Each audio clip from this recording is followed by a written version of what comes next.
இந்த பூமியிலேயே மிக அழகான பறவைகளில் ஒன்று பேர்ட்ஸ் ஆஃப் பாரடைஸ் என்கிற பறவை வகை. இந்த அற்புத பறவைகள் உலகிலேயே நியூ கினியா மற்றும் அதை சுற்றியுள்ள தீவுகளில் மட்டுமே வாழ்கின்றன. இந்த அற்புதமான பறவைகளில் இதுவரை விஞ்ஞானிகள் 40க்கும் மேற்பட்ட இனங்களை கண்டறிந்துள்ளனர். ஒவ்வொரு இனத்திற்கும் ஒவ்வொரு நடனம், ஒவ்வொரு நிறம், ஒவ்வொரு அலங்கார இறகும் முற்றிலுமாய் வேறுபட்டவை. ஆண் பறவைகள் பெண் பறவையின் கவனத்தை ஈர்க்க பல ஆண்டுகள் வளர்ந்த வண்ணமயமான இறகுகளை விரித்து அற்புதமான நடனங்களை ஆடுகின்றன.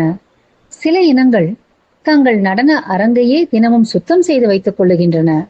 இது வெறும் அழகு அல்ல, லட்சக்கணக்கான ஆண்டுகள் பரிணாம வளர்ச்சி உருவாக்கிய இயற்கையின் கலை படைப்பு. ஆனால் காடுகள் அழிக்கப்படும் பொழுது இந்த அற்புதமான பறவைகளின் வீடும் அழிந்து போகிறது. காடுகளை பார்ப்பது பேர்ட்ஸ் ஆஃப் பாரடைஸின் எதிர்காலத்தை பாதுகாப்பதாகும். இயற்கையை நேசிப்போம், உயிர்களை பாதுகாப்போம். இயற்கை மற்றும் வனவிலங்கு பாதுகாப்பு குறித்த எங்கள் காணொளிகளை தொடர்ந்து காண எங்கள் சேனலுக்கு சப்ஸ்கிரைப் செய்து ஆதரவு ஊக்கமளிக்குமாறு கேட்டுக்கொள்கிறோம். நன்றி, வணக்கம். Let nature live.